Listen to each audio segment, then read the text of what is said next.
Assalamualaikum warahmatullahi wabarakatuh. Kawan-kawanku semua para praktisi kalangan yang saya banggakan. Kali ini saya akan berbagi perihal material yang digunakan untuk pembangunan slipway ya, slipway cradle ya. Slipway cradle itu ada salah satu material yang kita gunakan, ada material beton bertulang, ada material baja atau steel track dan beam, ada lagi namanya kombinasi beton dan baja ya. Ini biasanya dipakai juga kombinasi ini menggunakan hybrid structure namanya. Jadi ada tiga macam material yang digunakan untuk slipway. Nah, kali ini saya akan berbagi yang pertama yang paling dasar dulu, yaitu material beton bertulang ya, namanya beton bertulang. Slipway yang dengan material beton bertulang ini adalah, tentunya kita tahu bangunan ya, bangunan itu cor-coran, itu ada campuran semen, campuran semen, kemudian dicampur dengan pasir ya, semen dan pasir, kemudian kerikil atau orang biasanya bilang split ya, dan air ya, yang diperkuat dengan satu namanya tulangan ya, beton bertulang, besi bertulang ya, atau besi besi tulangan, namanya rebar ya. Nah, jadi campuran antara semen, pasir, kerikil, air dan besi tulangan ini bisa kita kenal dengan dengan istilah beton bertulang.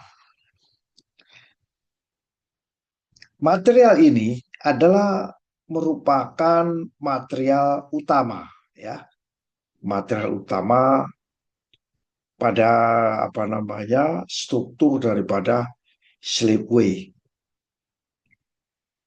Karena eh, biasanya material beton bertulang ini mempunyai kekuatan ya. Kekuatannya bisa tahan terhadap tekanan maupun terhadap kelenturan ya, kelenturan. Kenapa orang-orang memilih ya desainer-desainer daripada galangan kapal slipway ini memilih menggunakan material beton bertulang? Hari ini dikarenakan beton bertulang itu mempunyai ketahanan ya, ketahanan terhadap beban cradle yang merupakan struktur pengangkat kapal, biasanya terbuat dari beam atau balok-balok besi ya. Jadi tahan, bisa mengangkat berat daripada cradle dan juga menerima beban dari besarnya atau beratnya kapal ya. Jadi menerima dua beban itu, beban cradle sendiri dan beban kapal. Jadi sehingga kenapa kawan-kawan pembangun slipway ini menggunakan beton bertulang. Nah, yang berikutnya yaitu bahwa beton bertulang ini mempunyai lifetime yang bisa lebih dari 30 tahun ya, bisa 35, bisa 40 tahun.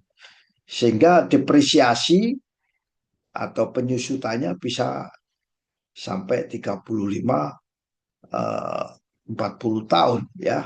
Biasanya dirancang 30 tahun tapi lebih dari 30 tahun. Jadi tahan lama. Ya, kelebihan daripada menggunakan beton bertulang ini mempunyai ketahanan yang cukup lama. Ya, kemudian di dalam menggunakan beton bertulang ini pertimbangannya bahwa beton bertulang ini stabil, ya, tidak mengalami pergerakan seperti tanah, ya, stabil terhadap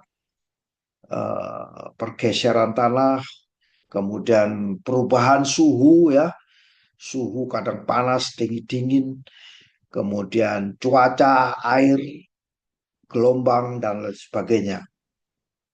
Sehingga beton bertulang ini dianggap mempunyai kelebihan tersebut, ya, stabil terhadap perubahan suhu dan cuaca. Di samping tahan terhadap berat, cradle maupun kapal, tahan lama bisa 30 tahun lebih, dan stabil terhadap perubahan suhu dan cuaca.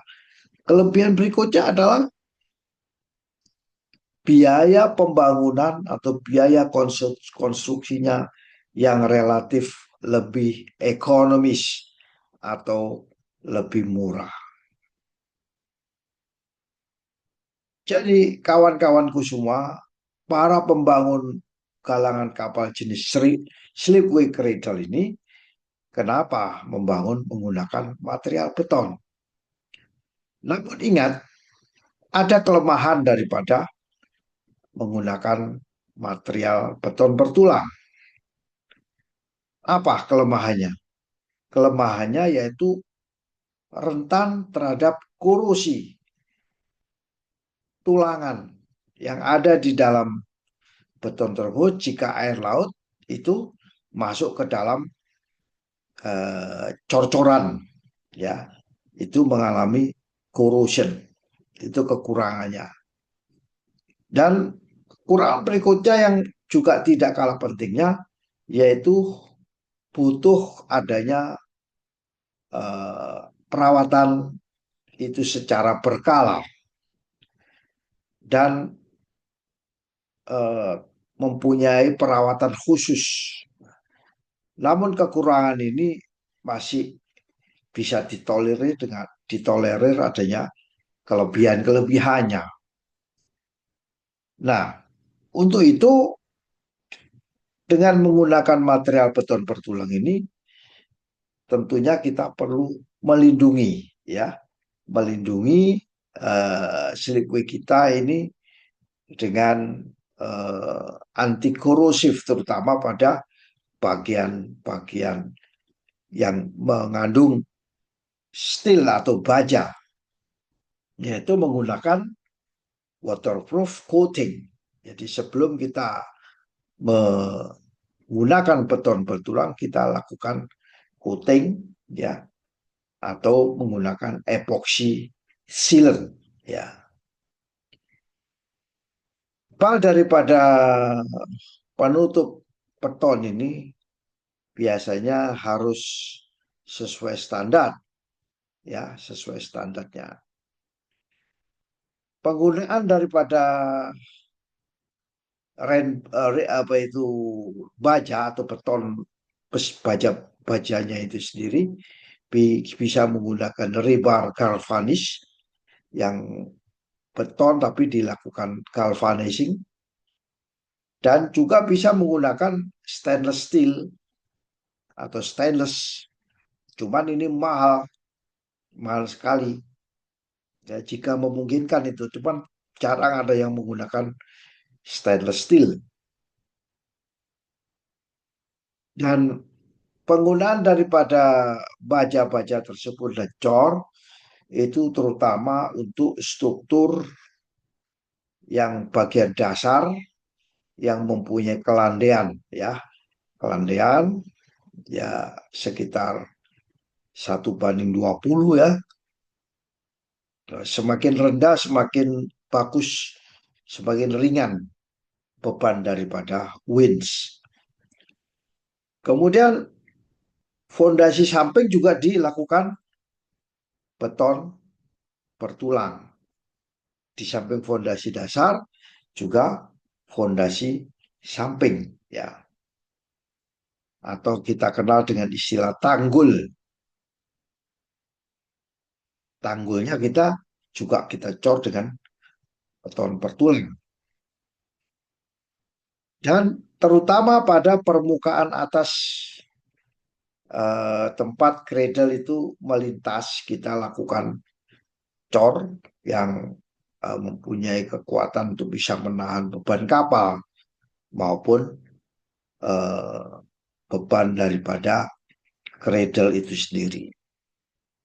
Jadi itulah kenapa slipway itu strukturnya terbuat dari beton bertulang, ya, strukturnya ini.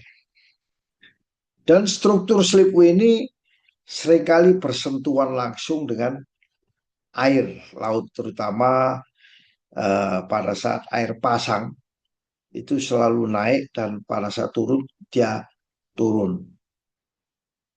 Dan beban memang berat bagi slipway itu, yaitu dari kapal itu sendiri.